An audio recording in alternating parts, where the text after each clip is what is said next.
a lot of these locations are close, but and then they dropped the Iron Man that I had in my hand, and then they had a Scarlet Witch that they drew. And then whoever has the least power, okay, that could be good for me. But then I realized that I have cards that are going to reveal. That middle location is a tie. The left-hand side is also a tie. So it comes down to just the victory of the one location where they dropped my Iron Man. Such a tough defeat. Hey everyone, TLSG here, back with day 2 of Marvel Snap closed beta. So today we're going to be running a new deck, something that when I put it together, I really didn't expect for it to work very well. It was kind of just like a troll deck, just something to try. And it ended up being very, very fun. I don't know that it's the most consistent deck that you can play, but it is something that was incredibly fun. It created some really crazy swings, some really high 8 cube games, because the opponent didn't know what was going on. So the deck is called Bishop Beatdown. I'm going to go ahead and add that onto the screen so that we can have it there for the remainder of the video. So the premise of Bishop Beatdown is to buff up your bishop as much as possible, as much as humanly possible. So with Bishop, after you play this card, any card that you play afterwards gives Bishop 1 additional power. So if you're dropping a whole bunch of small minions, or a whole bunch of small cards, which is what the aim of this deck is, there's a lot of 1-drops, a lot of 2-drops, very few high-cost cards. Those are in there more so for the games that we don't draw Bishop, and we don't have it by the time we want to play it. And so the main focus is to buff up Bishop. He's typically able to sneakily solo, maybe duo one of the locations, because the opponents aren't expecting a Bishop to be a 3-drop 10 energy, or 3-drop 10 power card, 3-drop 15 power card. So he's able to really steal some value away from the opponent, and then it's a sneaky play. So the way that we get him to be that big is we hold all of our cards until turn 3. So we don't play on turn 1, we don't play on turn 2, unless we get a location that lets us drop Bishop early. Otherwise, we don't do anything on those turns. We just pass. We hold in our hand. And then on turn 3, ideally, you're going to drop Bishop, followed by maybe a Moon Girl and a 1-drop card on turn 2, or on turn 4. Turn 2 of what you're actually playing. So on turn 4, that way you can duplicate your hand with Moon Girl. Hopefully you're holding an additional 1-drop. That way you can really fill up those locations pretty quickly. But you're able to also start buffing up your Bishop really, really quickly. So in this deck, Sentinel is very, very, very huge. You're able to drop a 2 energy 3 power card that you can continue to drop every single turn. That makes sure that you're able to do something every single turn all the way up through turn 6. And then in addition to that, Cable I have found is really, really great at giving you additional cards. So Cable, you're able to, whenever you drop it, you pull a card from your opponent's deck. So that gives you an additional card in hand, which really limits the amount of times that you are out of cards and out of moves or out of options to play. Now, there are some times where almost every single one of your locations is going to fill up. Those games are, you just have to make do with what you can. So whenever you see that you're dropping into a turn 7, you may want to slow down just a little bit, and really focus on getting out one of these higher cost cards. Now, if we look at the math, whenever we first start a game, we're going to draw 3 cards. At the start of turn 1, we draw 1. Start of turn 2, we draw another one. And then by turn 3, we have 6 cards in hand. So that is a 50% chance that you're going to have Bishop. There are going to be games, about half of them, where you're not going to have Bishop to play turn 3. If we don't have Bishop turn 3, we're just going to start trying to play and salvage and do what we can to gain some value. That's where these kind of higher cost cards are going to come in handy. So we have a Khazar, which is a 4-drop. It's going to buff up our 1-drop minions. This buff also works for squirrels, for raptors that drop from some locations, from rocks, so it can really be sneaky and handy and helpful. Then we have Iron Man, who is a very common card in the early game. It doubles your power at that location. And then we have Blue Marvel, which is going to buff every single one of our other cards on the board. So ideally, we can have most of them filled up, drop a huge Blue Marvel on turn 6, and really swing the game in our direction. But overall, this deck has been really fun. It's really fast. It's enjoyable. It's up-paced. But I'm going to go ahead and jump into some games. Now, this format is going to be a little bit different than the one that I did yesterday. These games were recorded ahead of time, and then the commentary was recorded at a later point.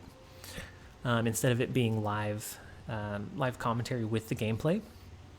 I'm not sure which format I'm going to settle on, but that's the way this one's going to be presented. I'm going to go ahead and jump into the games.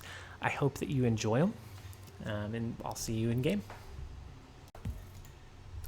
All right, so for the first game, we have Bishop in our starting hand, and we actually have an Elysium on the left-hand side, and that makes all your cards cost 1 less. So we are going to be able to drop Bishop on turn 2 and really buff him out. And then looking at the second location that gets revealed, it is Stark Tower. So at the end of turn 5, give all of the cards there plus 2 power. And I actually misspoke a little bit. I looks like I'm opting to go with the Moon Girl on turn 2 so that I have double bishops to play, and so I can really, since I'm going to be dropping one on turn 3, I'm going to be able to really buff both of those up quite a bit, so that I have 2 huge units on either one location or 2 separate locations. But Elysium is just a fantastic location for this type of deck. It fits our deck perfectly. And then the third location is shuffle 5 rocks into each deck, which kind of interrupts your card draw, but it's okay. We have quite a few cards in hand and quite a few options that we're able to utilize to make sure we're always able to do something. We have really low cost cards here, so we can do a lot in one turn. So I'm going to drop my second bishop on the right hand side. That way I can split up that bonus and really build 2 solid units on either side. I'm actually going to finish filling out the Stark Tower here. That way they can all get the additional plus 2 power. And then I'm dropping some higher power cards on the left and right hand side to accompany Bishop on both sets. They drop a Spider Woman, which, since they have initiative, they're winning at this point in time. It triggers before my card flip, so it only affects Bishop, which in the end it only subtracts 1 attack power from them. It's not huge. It's not as game changing as whenever it hits 4 different minions, or potentially 4 different minions twice. And so, looking at our standings, we know that they have 1 additional space in Stark Tower. Odds are we are not going to win Stark Tower anymore. Looking at turn 5, we don't have a Blue Marvel in hand, and we don't have a Khazar in hand to buff up our Ant-Man. So what we're going to do is we're going to drop an Iron Man and just drop a low-cost card on the right-hand side. So that's going to turn our Elysium location into 20 power. And then if we need to generate additional power and value there next turn, we can. And it's going to add some value to our right-hand side, which it looks like they're neglecting a little bit as they finish filling out Stark Tower. They do drop a Spectrum, which they don't really have that many ongoing effects. It really helps that middle location, and that's it, which they were winning that regardless. So dropping that there doesn't seem like it really was necessary. They could have dropped it somewhere else to try and gain some of that value. Looking at where we're at now, I'm very confident I'm going to get Elysium. I'm very confident that they're not going to be able to make a 12 deficit on the right hand side. I go ahead and snap because I am very confident that I'm going to win the left and right hand side, just with the value that I have. And we have 2 huge bishop units pulling in the win for us. An 11 on the left hand side, and then a 10 on the right hand side, which is just insane value for 3-drop cards, and for this game 2-drop cards. But very good. This was actually the first game that I played with this deck, and this is when I realized, hey, this actually feels pretty good, and it could be something that could be fun to play. All right, for the second game, we're going to showcase another game where we had Bishop in our starting hand, and it looks like the first location is Elysium again, which reduces the cost of your cards by 1. And I promise this is not me cherry picking games. This was 2 back-to-back games about 5 minutes apart. And these were the first 2 games I played with the deck where after this I was like, oh, okay, yep, I can enjoy this. So with seeing that Elysium reduces the cost of our cards by 1, we drop Bishop on turn 2, and we drop him in the middle location because we're not going to be able to drop 1 cost cards there. So I want to be able to spread those to other locations. And so we drop Bishop and then just kind of start buffing him up with Sentinel, which gives us an additional Sentinel, Cable, which ended up drawing an Ironheart for us, which is not huge. It's not the best card it could have drawn, but it's definitely not the worst either. So at this point, I'm feeling pretty confident that I can win the middle location, the Hellfire Club. So what I'm thinking now is that I drop Ironheart into that location. That way it can buff up.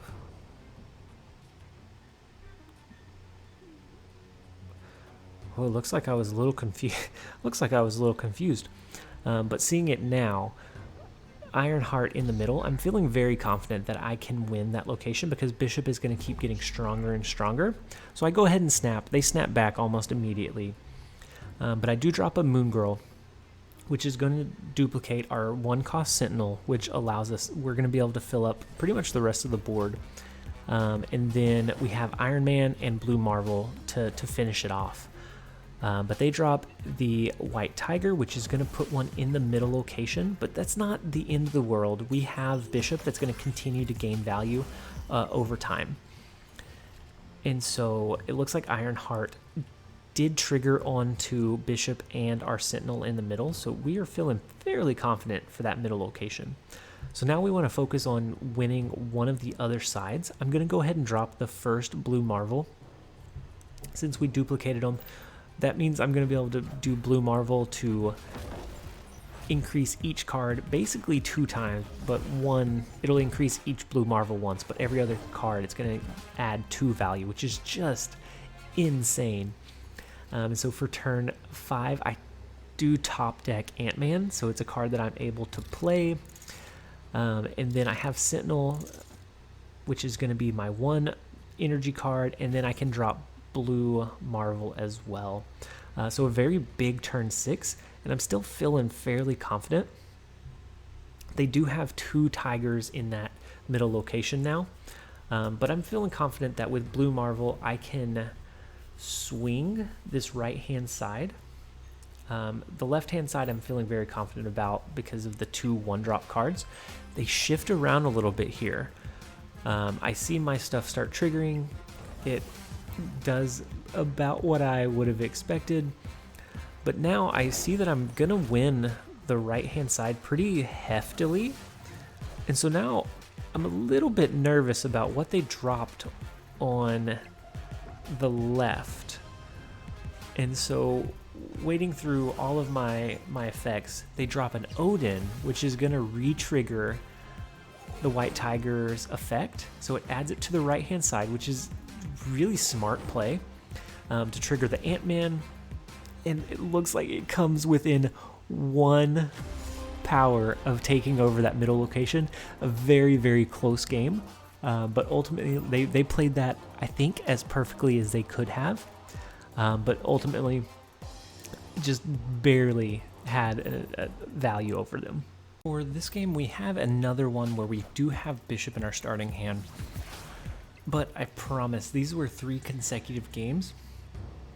They were spread apart by a couple hours just because it's really, I was playing in between whenever I had a chance. And these games are so short that it's really easy to fit a game in here and there. But these were 3 consecutive games where I got bishop in hand. That's not going to be the case every single time. And I am going to showcase some games where we don't have bishop either in our starting hand or sometimes at all. And still have to figure out a way to kind of squeeze in the win. So looking at the locations that popped up, we passed until turn 3, of course, to drop our bishop. But on the left-hand side, the cards with the highest power here get +3 power. And so if there are, it applies to all of the highest cost cards or highest power cards there.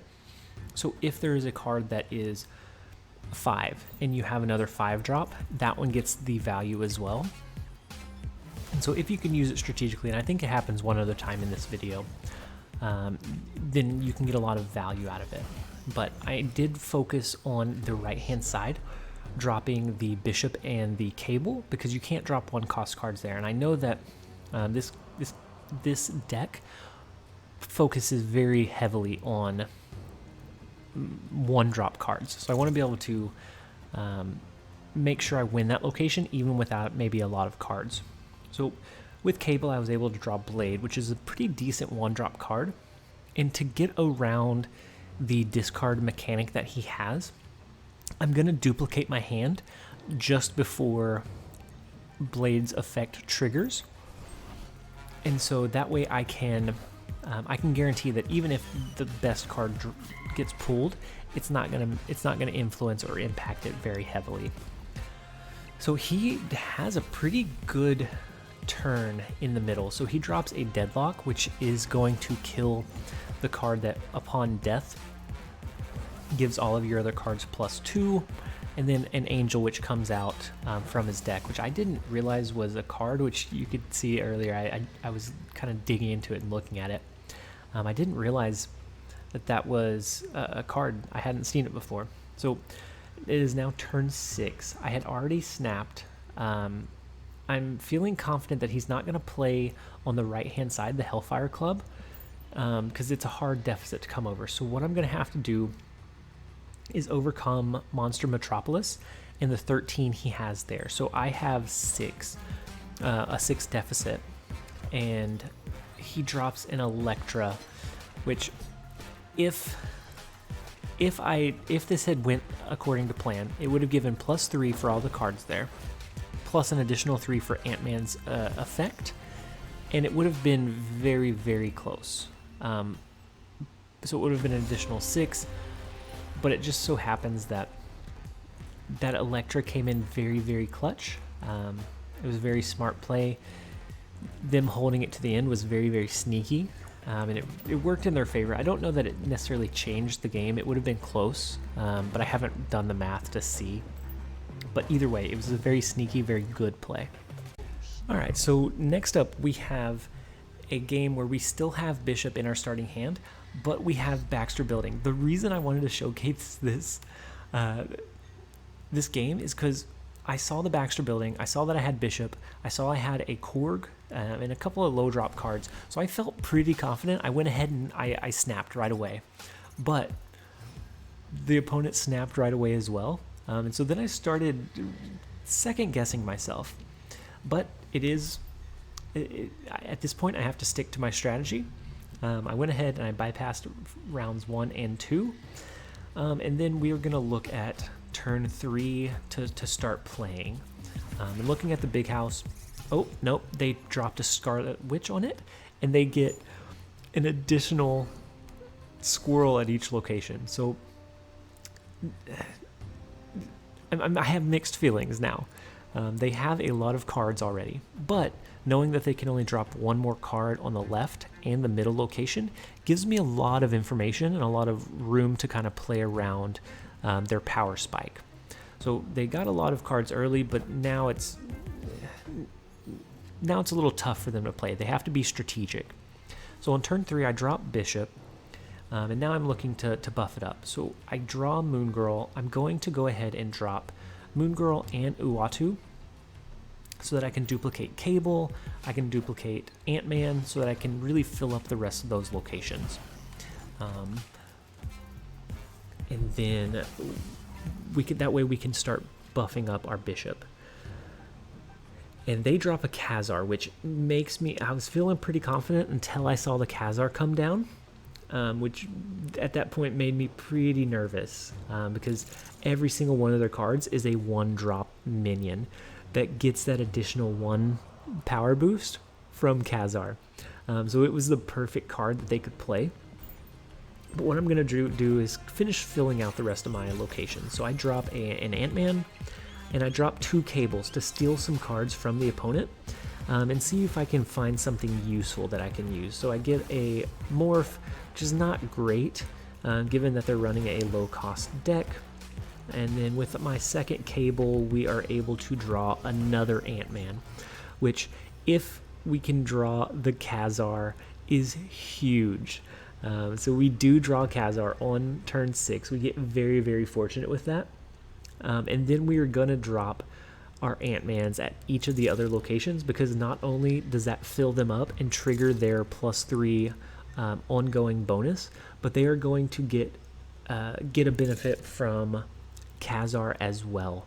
So they are going to be 5 power 1-drop cards, which is just insane. But they drop Blue Marvel, and I start holding my breath because they got so many buffs right there.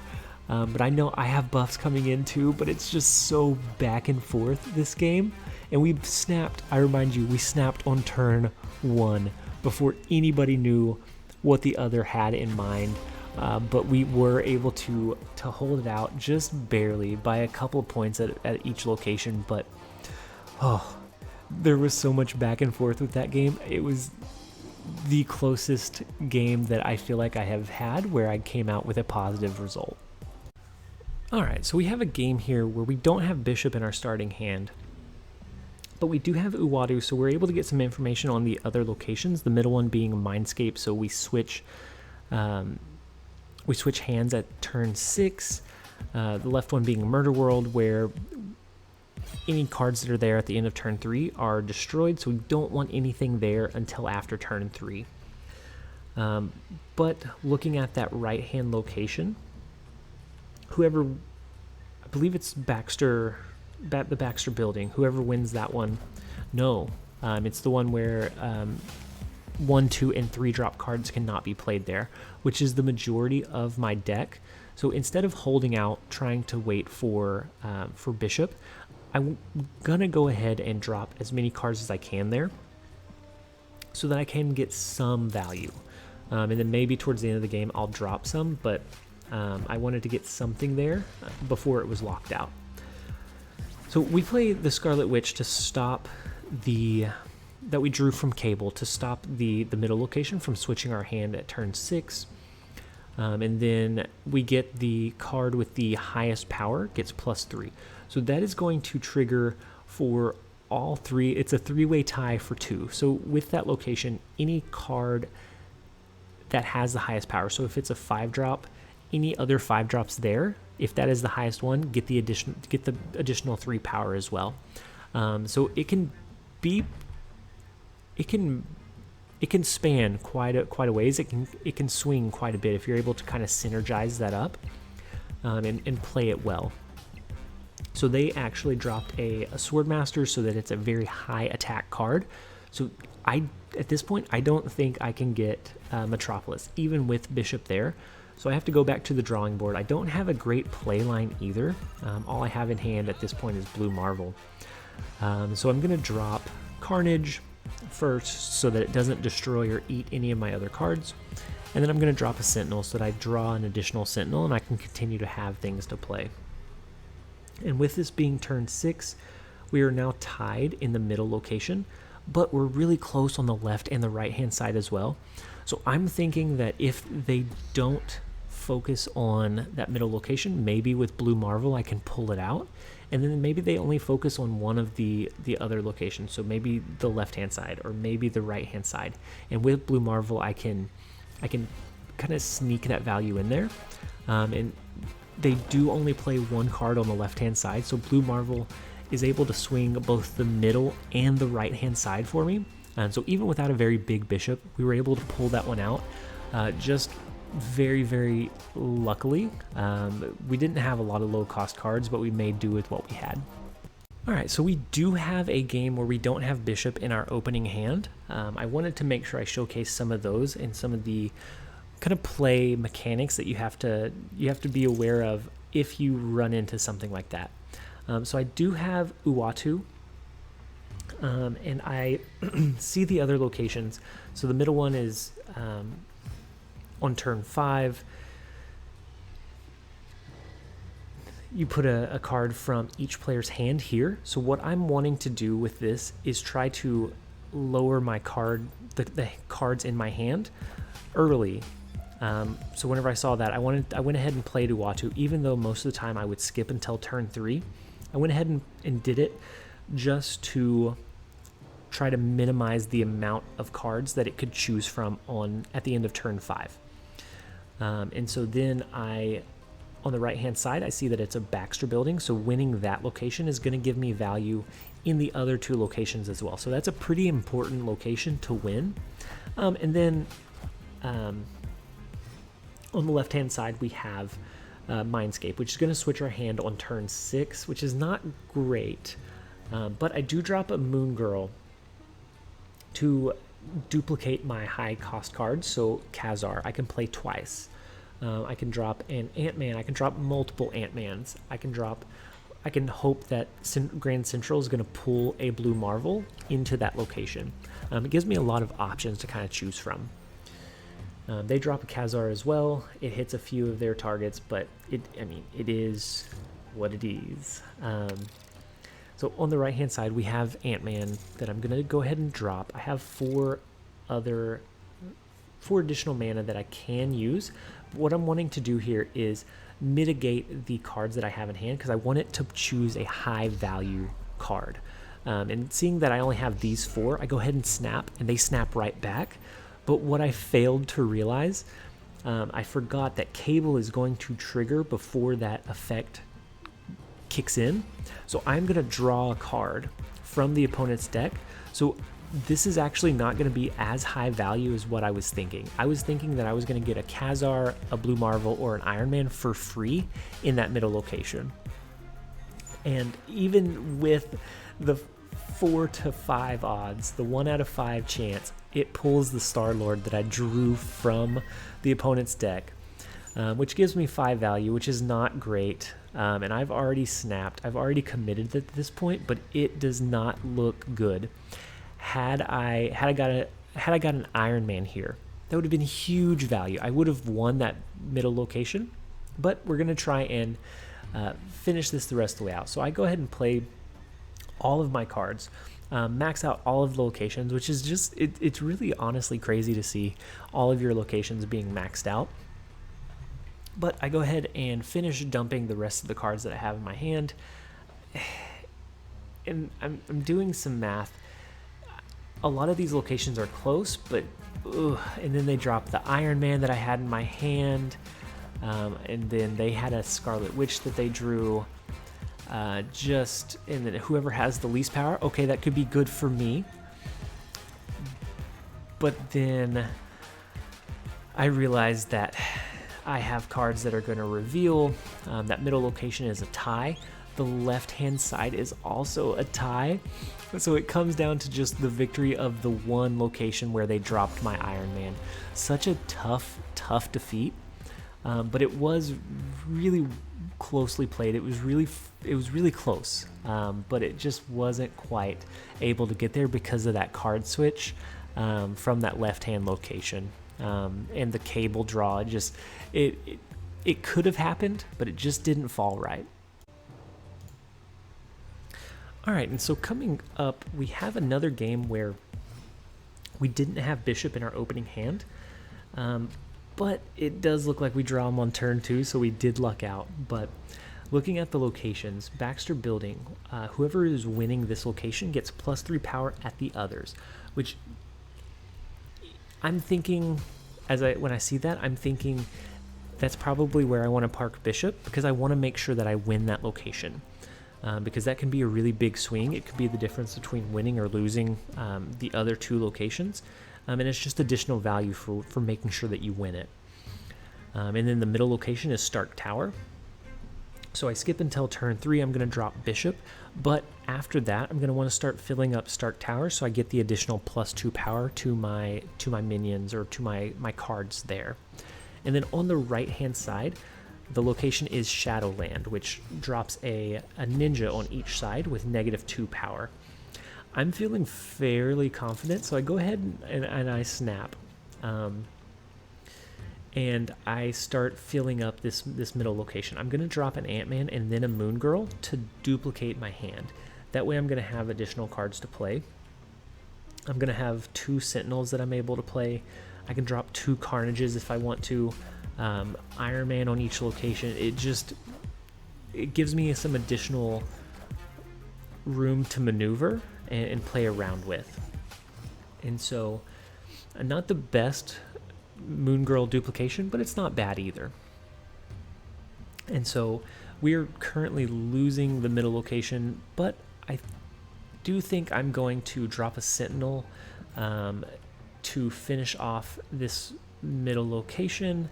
At turn 5, this is where we'll get the +2 power to all of those cards. And then I'm going to drop a Carnage on the right hand side to get rid of that -2 power of the ninja, because Carnage is going to destroy and eat any of the cards that are on that field or on that location. And so looking at this, they drop a Claw, which is a pretty good 5-drop card. It gives power it gives 5 power to the location on the right. So I know that gives him a pretty good advantage. But looking at this is the final turn. I feel pretty confident. I know that to get Stark Tower, I only have to get 4 power, but potentially a little bit more if they drop something like Blue Marvel. So I'm going to drop my Sentinel there, and with that, along with Khazar, that's going to trigger my Ant-Man bonus plus the additional 1. I feel confident that even with a +4 bonus in the middle, I'm gonna win Stark Tower. And then I want to try and hold on to the left-hand side. If they try and overcome this deficit on the Shadowlands, that's okay. But I want to try and hold on to Baxter Building, because that's going to give me the additional 3 energy or 3 power across the other 2 locations. So they drop a Mantis, which is not huge, and I'm feeling pretty confident until I realized that they dropped the Khazar as well and the Angela.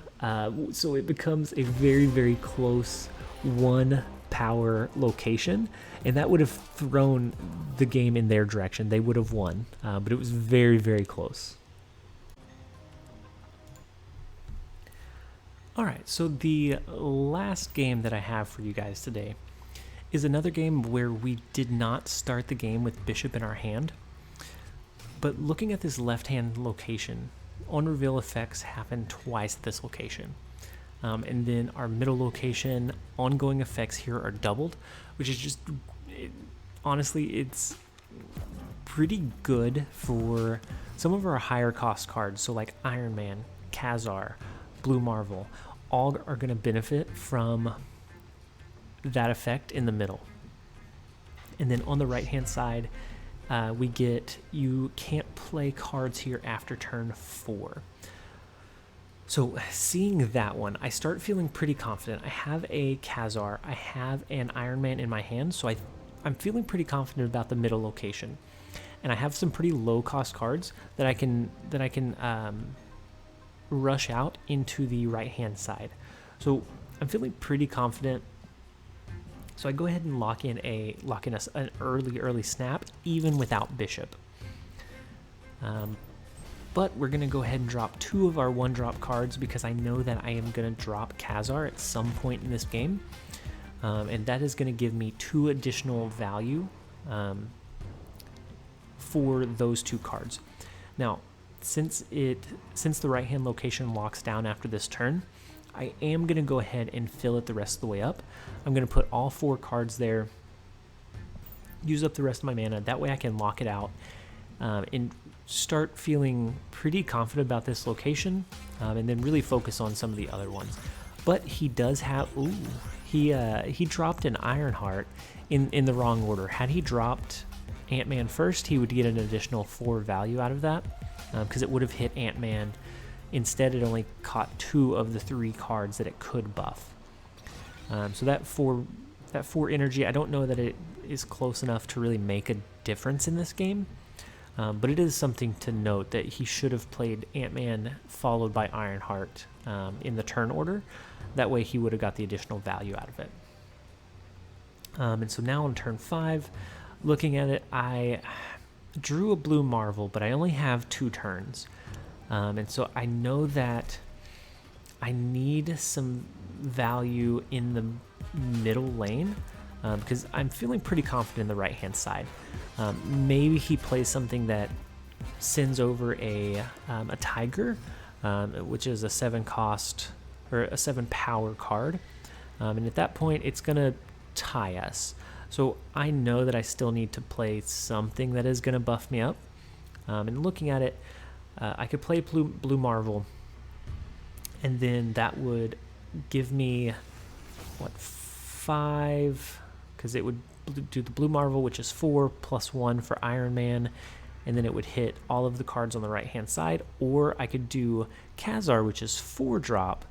That's still the 5 in the middle lane, and I'm feeling pretty confident about the right-hand side, but I get an additional 3 of value in that middle lane. So that's the direction I think I'm going to go.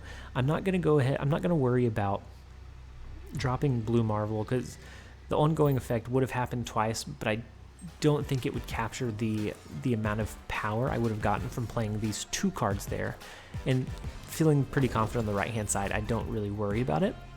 And it looks like he drops a Blue Marvel, which is not going to be enough to really capture this. So it's a pretty wide margin victory, even without a bishop in the game whatsoever. But that is the last game that I have for you guys. I hope that you enjoyed this gameplay breakdown. I hope that you enjoyed this deck. I had a lot of fun playing this deck. It made for some really fast games, some really big swings. I did lose a few cubes because I got overconfident and I snapped too early. But I also won a few 8 cube games. So it was really back and forth. It was a really fun deck to play. But I hope that you enjoyed this. If you did, make sure to stick around. I'm going to be covering all kinds of content that is related to Marvel Snap, whether it be gameplay, deck builds, or just news-related updates as different things are announced and released, all the way throughout the beta and the live launch. So I hope you guys enjoyed this. This has been TLSG. Later, guys.